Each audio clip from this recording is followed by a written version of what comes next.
এই ইহুদিরা যে পাত্রে খায় সেই পাত্র ছিদ্র করে। ইহুদিদের এটা স্বভাব।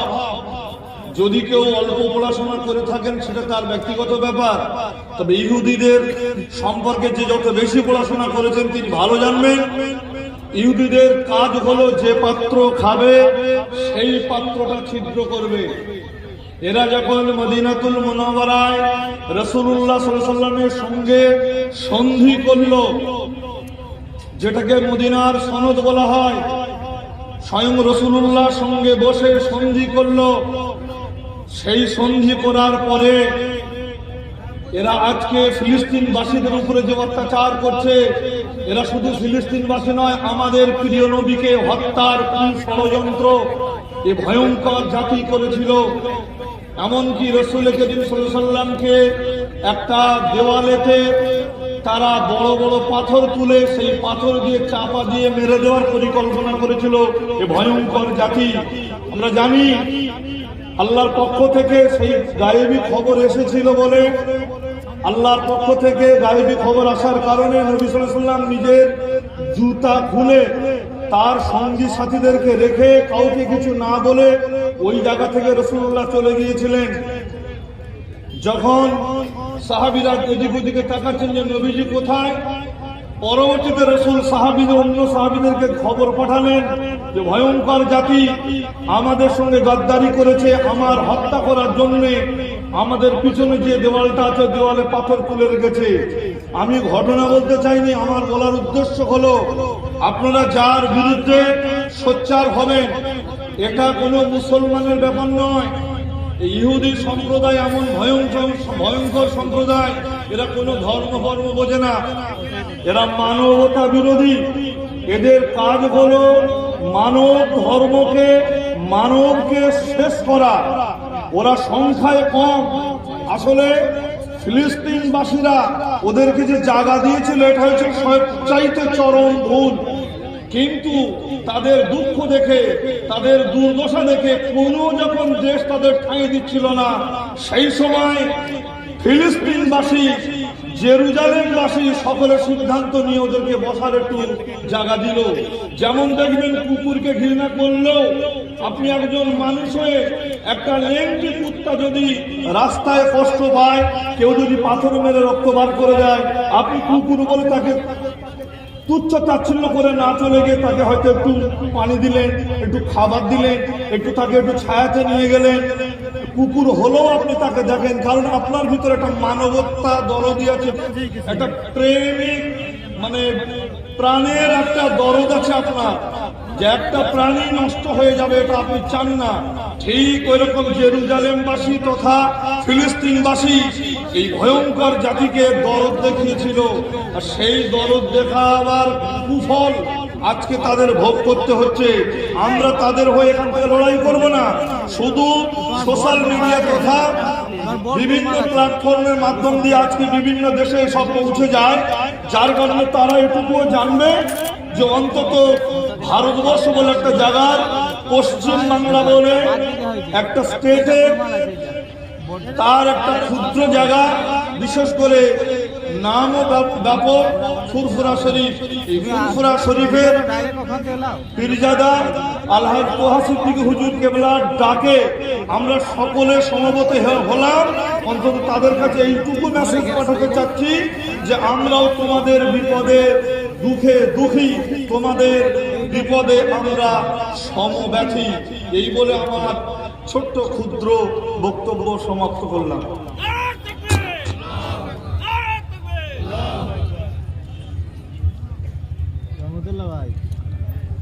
এখন আপনাদের সামনে বক্তব্য রাখবেন আজকের এই প্রতিবাদ সভার আমন্ত্রিত অতিথি, জাতি ধর্ম দল মত নির্বিশেষে সকল মানুষের কাছে অত্যন্ত শ্রদ্ধেয় ব্যক্তিত্ব, হাওড়ার বেলুর মঠের মাননীয় শ্রী স্বামী পরমানন্দজি মহারাজ আপনাদের সামনে বক্তব্য রাখবেন।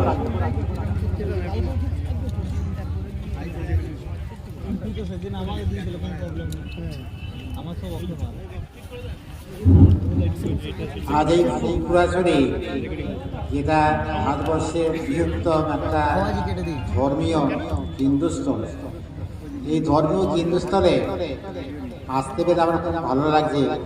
পরম আমার যে পাশের কাছের বন্ধু সিদ্দিকী ইমাম সাহেব, যিনি আমাকে খুব কাছে নিকটবর্তীভাবে টেনে নিয়েছে, সেই জন্য আমি প্রতিটা ভক্তদের কাছে একটাই কথা বলবো, এই রকম স্বামী বিবেকানন্দের একটা প্রতিনিধি দল আছে, আবার সিদ্দিকী সেই দলের একটা কেন্দ্রস্থল। ওনার মতো মানুষ যদি পৃথিবীতে থাকে, তাহলে ভারতবর্ষের যত বড় বৃহত্তম কর্মযোগী হোক, সবটাই সমাধান করা যায়। কেন আমরা আজকের নয়, আমরা স্বাধীনতার সংগ্রামী লোক। পশ্চিমবাংলায় যখন 1947 সালে স্বাধীনতা যুদ্ধ হয়, ভারতে ব্রিটিশ এবং ইংরেজদের মধ্যে যুদ্ধ লড়াই হয়, সেই লড়াইয়ের মধ্যে গেছিলাম আমি। সেই লড়াইতে দেখা গেছে আমার বাবা মা দুজনই চলে গেছে, কিন্তু আমি তো বয়স ছিল মাত্র 3 দিন। এই 3 দিনের বয়সে আমি তারাপীঠ মা মহামায়ের মন্দিরে ছিলাম।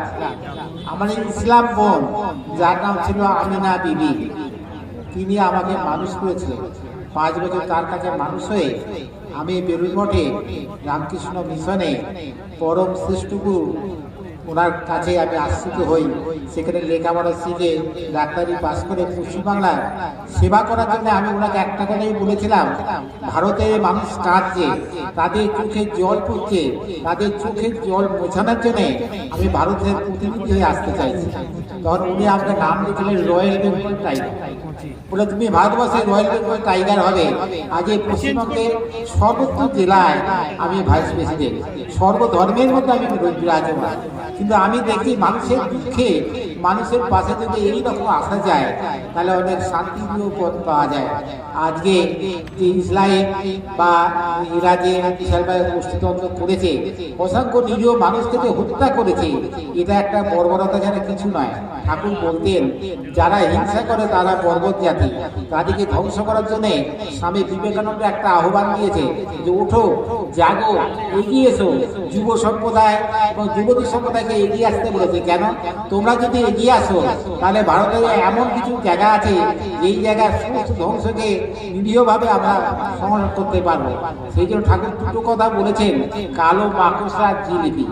বলছে বাবা, বাজারে অনেক জিলিপি পাওয়া যায়, তোমরা জিলিপিটা দেখো, কিন্তু কখনো খেও না। ওর মধ্যে রস আছে, কিন্তু পেঁয়াজ আছে আড়াইটা। ভারতবর্ষে এমন কিছু মানুষ আছে, তারা উপরে এক কথা বলে, ভেতরে আর এক কথা বলে। এই জিলিপির প্যাচে সবাইকে বিশেষ করে দেবে। সেই জন্য আমরা সবাইকে নিষেধ করি, বাবা জিলিপি খেও, কিন্তু জিলিপির গায়ের রসটা অনুভব করো না। এই নরেন্দ্র মোদী আমাদের বেলুড় মঠে এসেছিল, তাকে যখন বলা হয়েছিল যে আপনি জিলিপি খেয়েছেন, বলে না জিলিপি খাই না, তার রসটাকে অনুভব করি, এবং ভারতবর্ষের মানুষকে আমি একে একে শোধন করে নিয়ে তাকে শেষ করে ফেলবো। আমি তখন হাসতে হাসতে বললাম, ভারতের মানুষগুলো কিন্তু কালো মাকড়সা, বিষাক্ত মাকড়সা।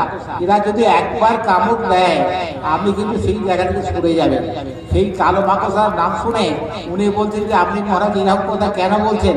আমি এই কারণে বলছি, ভারতের মাটি শক্ত, ভারতের প্রতিটা মানুষের মধ্যে একটা জীবন্ত বৃক্ষ চলেছে। এই জীবন্ত বৃক্ষকে রক্ষা করতে গেলে আপনাকে কালো মাকড়সা থেকে সাবধান হতে হবে। সেই জন্য তিনি ধর্ম নিয়ে খেলা করেন। কিছুদিন আগে আমাদের ব্রিগেডে একটা গীতা সম্মেলন হয়, সেখানে তিনি বলেন স্বামী বিবেকানন্দ নাকি সিপিএম এর লিডার ছিলেন। তা স্বামী বিবেকানন্দ সিপিএম এর লিডার যদি হয়ে থাকে, তাহলে আজকে নিরীহ মানুষকে হত্যা করার জন্য যখন আমাদের রামকৃষ্ণ মিশনে 100 জন নিরীহ মানুষ আশ্রয় চাইলো, তখন এরা বললো ওদিকে আমরা হত্যা করবো। হত্যা করতে গেলে মনে সাধুদিকে হত্যা করতে হবে, তোমরা যদি হত্যা করতে পারো তাহলে ওদিকে আমরা ছেড়ে দেবো। সব সাধুরা রাস্তায় বেরিয়ে পড়ে। তখন বর্তমানে আগে যে সব ছিলেন, মুখ্যমন্ত্রী ছিলেন জ্যোতি বসু, তিনি মঠে প্রেসিডেন্ট মহারাজকে একটাই কথাই বললেন যে মহারাজ আমরা ক্ষমা প্রার্থী, আমি আর ক্ষমা চাইছি, আপনি আপনাদের সাধু থেকে ফিরে যেতে বলুন, আর ওদিকে নিরীহভাবে বাড়িতে ফিরে যেতে বলুন। কারণ আমরা যদি প্রতিবাদ করি, আজকে এই ধর্মসভাতে দেখা যাচ্ছে প্রতিটা মানুষ আমরা পাশে আছি। স্বামীজি যে একটাই আহ্বান, ওঠো, জাগো, এগিয়ে যাও। আমরা যদি সব এগিয়ে যাই তাহলে এই বর্বরতা জাতি এই নিরীহ মানুষকে হত্যা করেছে, তাদের পিছনে যে এই লোক একটা চক্রান্ত শুরু করছে, এর পিছনে কিন্তু কালো মাকড়সা আছে। সেই কালো মাকড়সাটাকে আমরা খুঁজে বার করতে হবে। তাকে খুঁজে বার করতে পারলে আমাদের ভারতের শান্তি ফিরে আসবে। সেই জন্য স্বামী বারবার করেছেন যে জাতি ধর্ম নির্বিচারে সব জাতির মধ্যে এই ভাবাদর্শ যদি এগিয়ে আসে তাহলে আমরা ভারতের স্বাধীনতা পাবো। আমরা ভারতের স্বাধীনতা পাবার জন্যে আমরা হিন্দু এবং ইসলাম এক ভাই। এখানে সারদামা একটা ছোট্ট প্রশ্ন করেছিল, জয়রামবাটিতে আমাদের আমজাদ ভাই ছিলেন সারদামার কাছে বসে, আর সেখানে ছিলেন সরোজ মহারাজ। সরোজ মহারাজ যখন বসেছিলেন তিনি একটি খাবারের পাত্র নিয়ে মাকে সেবা দেওয়ার জন্য এসেছিলেন। হাতে কিন্তু একটু গঙ্গা জলের পাত্র ছিল। তা গঙ্গা জলের পাত্র যখন ছিল তখন সরোজকে মা জিজ্ঞাসা করছে, আচ্ছা সরোজ, তোমার হাতে গঙ্গা জলের পাত্রটি কেন? বলছে, মা এই গঙ্গা জলের পাত্র নিয়ে ওই যে আমজাদ বসে আছে যদি ছোঁয়া লেগে যায়, তুমি যদি খাবারটা না খাও আমি গঙ্গা জল দিয়ে শোধন করে দেবো। মা সারদামা আস্তে আস্তে বললেন, বাবা সরোজ, তুমি এই গঙ্গা জলের পাত্রটি ফেলে একখানা ধারাল ছুরি হাতে করে এসো। বলছে, মা ছুরিখানা কি হবে? বলছে, ছুরিটা হাতে করে এসো তারপর আমি বলছি। ছুরিখানা যখন হাতে নিয়ে এলে বলে, সরোজ তোমার হাতটি কাটো। তোমার হাতটি কাটলে তোমার হাতে কি বেরোচ্ছে? না মা লাল রক্ত বেরোচ্ছে, ছুরিখানা আমাকে দাও। আমজাদকে ডাকলেন, বাবা আমজাদ, তুমি হাতটি কাটো, তোমার হাতে কি বেরোচ্ছে? না লাল রক্ত বেরোচ্ছে। দেখো তুমি দাদা ও ভাই, ভাই ভাইয়ের মধ্যে যদি বস্তুত থাকে ভারতবর্ষ ধ্বংস হয়ে যাবে। সেই জন্য মা বলছে, আমরা একই দিনকে দুটি হিন্দু মুসলমান, আমরা হিন্দু এবং ইসলাম আমরা ভাই ভাই, আমরা ভাই ভাই বর্জন করে উঠি। 10খানা কর্তৃক যদি এ করতে থাকে তাহলে হবে কি, আমাদের কেউ ভাঙতে পারবে না, উড়িয়েও দিতে পারবে না। আমরা ভারতবর্ষে যেখানে যত বিজ্ঞ যুদ্ধ হোক সেই যুদ্ধকে আমরা রুখতে পারবো। সেই জন্য আমরা স্বামীজির আহ্বানে বারবার বলছি, উঠো জাগো এগিয়ে যাও। আমরা যদি এগিয়ে যেতে পারি তাহলে আমাদের প্রত্যেকটা ভাই যদি একত্র হয়ে যায় তাহলে দেখা যাবে এইরকম বিজ্ঞ হত্যা, গণহত্যা, মানুষকে মারা এটা কোনোদিন সম্ভব হবে না। এবং প্রতিবাদ করে আমরা তাদেরকে উঠিয়ে দেবো। সেই জন্য আমরা মাঝে মাঝে প্রেস ক্লাবে এইরকম বিবৃতি দিই এবং আমরা বলি যে যে কোনো ঝড় হয় সেই ঝড়ের মধ্যে আমরা যদি এগিয়ে যাই তাহলে আমরা সব সমাধান করব। আজ কুটুবা শরীফে এই যে সিদ্দিকী আমি ইমাম সাহেব ওনার আহ্বানে যে আমি এসেছি আমার খুব ভালো লাগছে। আর এইরকম বাইরের সবাইকে পেয়েছি। এইরকম জমা ডেলিগেশনে যদি দেখা যায় চেয়ার অনেক ফাঁকা আছে, কিন্তু এই ফাঁকা চেয়ারে সবাই যদি আমরা ভর্তি করে ফেলি তাহলে একটা জমায়েত সভাটা খুব সুন্দর হয়। আমি চাইব সবাই মিলে এই চেয়ারগুলো ভর্তি করে ফেলো। এই ভর্তি করে ফেলেই দেখা যাবে আমাদের সভাটা খুব উন্নত হয়েছে। ঠাকুর রামকৃষ্ণদেব বারবার বলতেন, পথে কত নুড়ি পড়ে আছে, কোন নুড়িতে নারায়ণ আছে সে বলতে পারে। সেই নারায়ণ হচ্ছে আব্বাস সিদ্দিকী। ওনার মধ্যে মহান ব্যক্তি পৃথিবীতে আরো 2-4জন যদি আসে ভারতবর্ষের শান্তির পথ ফিরে আসবে, ভারতবর্ষের আনন্দের পথ ফিরে আসবে। আমরা সবাই মিলে আলোড়ন সৃষ্টি করতে পারবো। সেই জন্য আমরা সবাই মিলে একইভাবে যদি এগিয়ে যেতে পারি এই সমস্যার সমাধান হবে। রামকৃষ্ণ একটা কথাই বলতেন যে দেখো হিন্দু আর ইসলামের মধ্যে গোষ্ঠীদ্বন্দ্ব বেঁধেছিল কি কারণে? এ বলছে আমাদের আল্লাহ বড়, ও বলছে আমাদের কালী বড়। ঠাকুর বলে দাঁড়া আমি মাকে জিজ্ঞাসা করে আসি। তিনি মা ভবতাদের কাছে গেলেন, জিজ্ঞাসা করলেন যে মা আমি জিলিপির প্যাঁচে পড়েছি, এদিকে গেলেও কাটবে আর ওদিকে গেলেও কাটবে, আমি কোন দিকে যাব? মা তখন বললেন বাজিয়ে দেখো। ঠাকুর রামকৃষ্ণ পরমহংসদেব তিনি এলেন মসজিদে, ইমাম পদ নিলেন এবং তিনি সেখান থেকে পদ নিয়ে 3 দিন মসজিদে ছিলেন, নামাজ পড়লেন। 3 দিন বাদে বেরিয়েছে, বললেন দেখ বিশাল একটা সমুদ্র, নদী নালা খাল সব তার ঘাড়ে পড়ছে, সমুদ্র কারো ঘাড়ে পড়ছে না।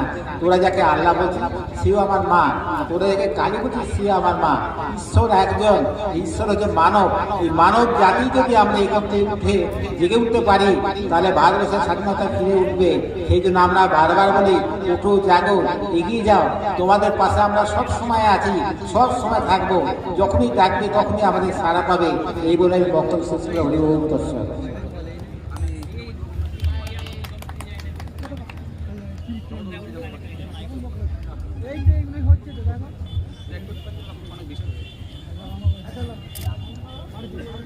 এখন আপনাদের সামনে বক্তব্য রাখবেন আজকের এই প্রতিবাদ সমাবেশে আমাদের আমন্ত্রিত অতিথি ইন্টারন্যাশনাল অ্যাম্বাসেডর অফ পিস,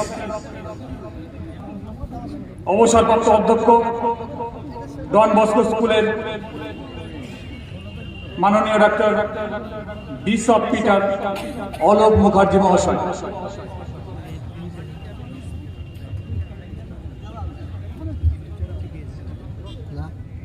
নমস্কার।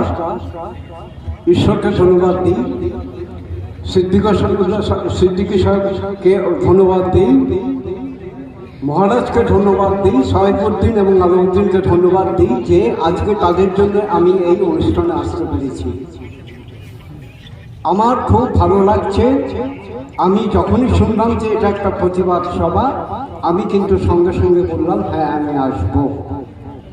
কেননা যে অত্যাচার চলছে সেই অত্যাচার যদি প্রতিবাদ না হয় তাহলে কিন্তু কিছুই হয় না, রেজাল্ট কিন্তু কিছুই আসে না।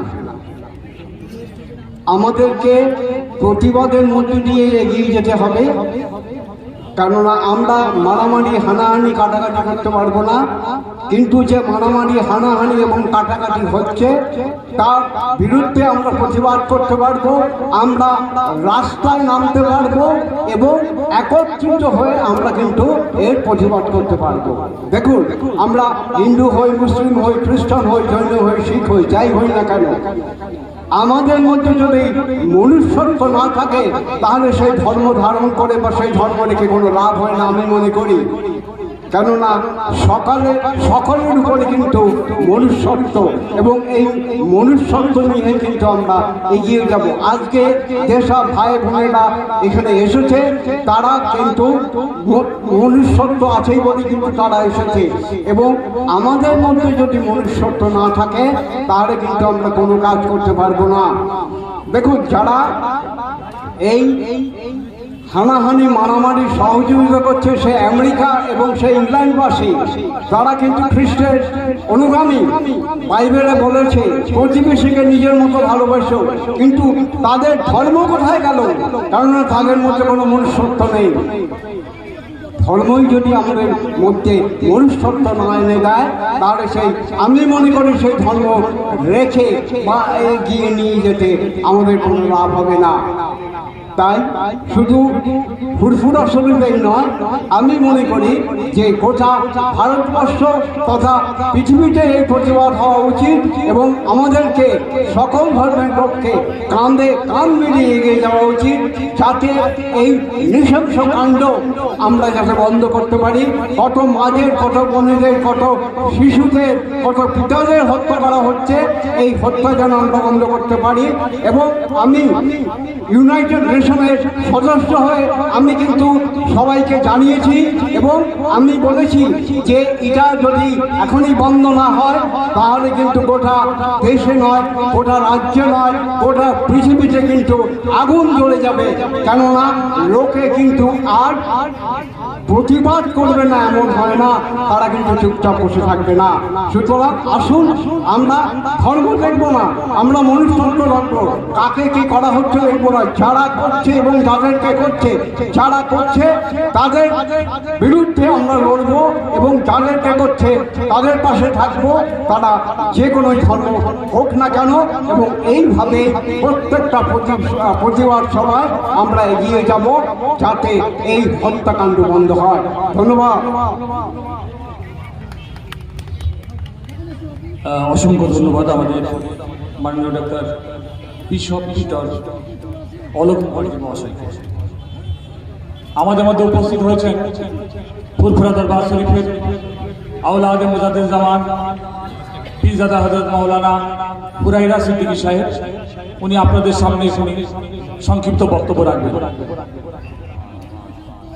শ্রদ্ধেয় আজকে সভার সভাপতি সাহেব, মঞ্চে উপবিষ্ট সুনামধন্য অতিথিরা আসন অলঙ্কৃত করে আছে। মঞ্চের সামনে দূর দূরান্ত থেকে আজকে যারা এই মহাতি অনুষ্ঠানে উপস্থিত হয়েছে সকলকে ফুরফুরা দরবার শরীফের তরফ থেকে আপনাদের মোবারকবাদ জানাচ্ছি। আজকে কিসের জন্য আপনারা সমাবেত হয়েছে সকলেই জানেন। প্যালেস্তাইনের মুসলমানদের উপরে ইসরায়েলি নির্মমভাবে কিভাবে অত্যাচার করছে আপনারা কম বেশি সবাই জানেন। তারই বিরুদ্ধে আজকের এই সমাবেশ। আজকে রজব মাস পড়ে গিয়েছে। রজব মাসের 27 তারিখে কোরআন শরীফে 114টা সূরা আছে, 6666টা আয়াত আছে, 30টা পারা আছে। কোরআন শরীফের পারা নাম্বার 15, সূরার নাম সূরাতুল বনী ইসরাইলে, প্রথম নাম্বার আয়াতে আমার আল্লাহ পাক সারা বিশ্বের মানুষকে জানিয়ে দিয়েছেন যে আমার নবী এই আজকে রজব মাসের 27 তারিখে আমার নবীর মেরাজ হয়েছিল। আমার নবীকে কাবা শরীফ থেকে আমার নবীকে বাইতুল মুকাদ্দাসে নিয়ে যাওয়া হয়েছিল। পৃথিবীর জমিনে এমন কোন জায়গা নেই, এমন কোন স্থান নেই যেখানে সমস্ত নবীরা একত্রিত হয়েছে। দেখাতে পারবেন না আপনারা সারা পৃথিবীর জমিনে, এমনকি মক্কাতুল মুকাররম, মদিনাতুল মুনাওয়ারা পর্যন্ত নয়, একটা জায়গায় যেখানে সমস্ত নবীরা একত্রিত হয়ে আমার নবী বিশ্ব নবীর পিছনে ইক্তেদা করে সালাত আদায় করেছিল। সেই জায়গাটা অন্য কোন জায়গা নয়, সেই জায়গাটা হচ্ছে বাইতুল মুকাদ্দাস। বাইতুল মুকাদ্দাস মুসলমানদের প্রথম কিবলা, যেদিকে আমার নবী কম বেশি 17 থেকে 18 মাস সাহাবা একরামদের নিয়ে নামাজ আদায় করেছে। সেই বাইতুল মুকাদ্দাস আজকে মুসলমানদের জান, মুসলমানদের প্রাণ। সেই বাইতুল মুকাদ্দাসকে ইহুদিরা, খ্রিস্টানরা নানান চক্রান্ত করে মুসলমানদের থেকে ছিনিয়ে নিয়েছে। হযরত ওমর ফারুক পারতেন, আপনারা জানেন হযরত ওমর ফারুকের নেতৃত্বে হযরত আবু উবাইদা রাদিয়াল্লাহু তাআলা আনহু সেনাপতি ছিলেন। ইসলামের সবথেকে বড় বীর পালোয়ান, যাকে খালেদ বিন ওলীদ সাইফুল্লাহ বলা হয়। খালেদ বিন ওলীদের নেতৃত্বে বাইতুল মুকাদ্দাস, জেরুজালেম, আল্লাহর ঘর মুসলমানরা জয় করেছিলেন। কিভাবে অনেক সম্মানীয় ব্যক্তিরা আমি বলতে পারছি না, তবে এতটুকু বলি পৃথিবীর ইতিহাসে হযরত ওমরের আদর্শ বিরল হয়ে আছে। তাই মহাত্মা গান্ধী ভারতবর্ষে যার টাকায় ছবি আছে, আপনারা জানেন মহাত্মা গান্ধী পর্যন্ত বলেছিলেন পৃথিবী, আমি জীবনে অনেক মনীষীর লাইফ হিস্টোরি পড়েছি, কিন্তু মুসলমানদের একজন মনীষী যিনি হচ্ছেন হযরত ওমর, যার লাইফ হিস্টোরি পড়ে আমি তার জন্য দেওয়ানা হয়ে গেছি। এই ভারতবর্ষ যদি আমার আয়ত্তে আসে, হযরত ওমরের আদর্শ প্রতিষ্ঠা করব, হযরত ওমরের আদর্শ প্রতিষ্ঠা করব। ওমরের আদর্শ মানে কার আদর্শ? ওমর কোনদিন ফারুক হতে পারত না। আমার নবীর আদর্শ মানার জন্য হযরত ওমরকে আমার আল্লাহ বিশ্বের দরবারে ফারুক করে দিয়েছে। হযরত ওমর ফারুক রাদিয়াল্লাহু তাআলা আনহুর নেতৃত্বে যখন বাইতুল মুকাদ্দাস জয়ী করা হয়েছিল, খালেদ বিন ওলীদ, হযরত আবু উবাইদা যখন গোটা বাইতুল মুকাদ্দাসটাকে চারিদিকে মুসলিম সৈন্যদের ঘিরে ফেলেছিলেন, ঠিক সেই সময় মুসলমানদের তরফ থেকে একজন প্রতিনিধিকে খ্রিস্টানদের কাছে, ইহুদিদের কাছে পাঠানো হয়েছিল। আর বলা হয়েছিল হযরত ওমরের তরফ থেকে আমরা এসেছি, মুসলমানদের বাইতুল মুকাদ্দাসের চাবিটা মুসলমানদের হাতে দিতে হবে। যদি আপনারা না দেন তাহলে যুদ্ধ লড়াই শুরু হয়ে যাবে। ইহুদিরা গোপনে তদন্ত করলো, মুসলমানরা ঠিক বলছে না ভুল বলছে। চারিদিকে বাইতুল মুকাদ্দাসের চারিদিকে গুপ্তচর, গুপ্ত মানুষকে পাঠিয়ে দেওয়া হলো, দিয়ে দেখছে সত্যিকারের মুসলমানরা বাইতুল মুকাদ্দাস ঘিরে নিয়েছে।